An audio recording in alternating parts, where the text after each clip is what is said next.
हैं, आपकी भागीदारी मांगने आए हैं और आपके उन बच्चों को मांगने आए हैं जो राजनीति में अपने लिए हिस्सेदारी चाहते हैं। अगर आपके बच्चों में वो सलाहियत है, अगर आपके बच्चों में वो जज्बा है, उनके पास साधन नहीं है, पैसा नहीं है, चुनाव लड़ने की समझ नहीं है, तो वो सारी चिंता आप अपने भाई, अपने बेटे प्रशांत किशोर पर छोड़िए। अपने बच्चों को अपने दुआओं के साथ इस व्यवस्था से जोड़िए। उनको लड़ाएंगे भी हम, जिताएंगे भी हम।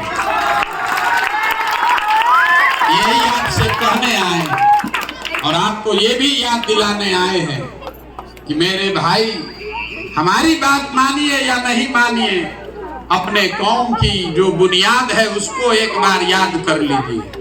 जो आपके पैगंबर ने आपको बताया, एक बार उसे तो समझ लीजिए।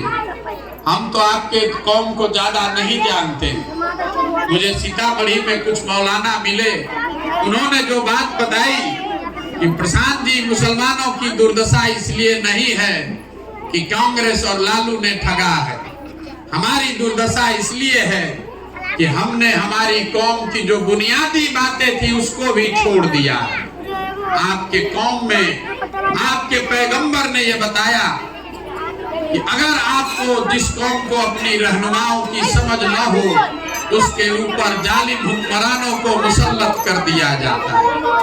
आज के जो हुक्मरान हैं, आपको वो जालिम दिखते हैं। तो अगर पैगंबर की बात सही है तो ये भी सही है कि कहीं ना कहीं आपसे गलती हुई है, तभी तो ये दशा में पहुंचे हैं। आपसे गलती ये हुई है कि आप अपने कौम में, अपने समाज में यतीम खाने चलाते हैं, मदद से चलाते हैं, लेकिन अपने बच्चों को राजनीतिक सलाहियत सिखाने का कोई प्रयास नहीं करते। आप पूरे समय यही सोच में पड़े हैं किसके पीछे चले, कौन हमारा हाथ पकड़ेगा, कौन भाजपा को हराएगा।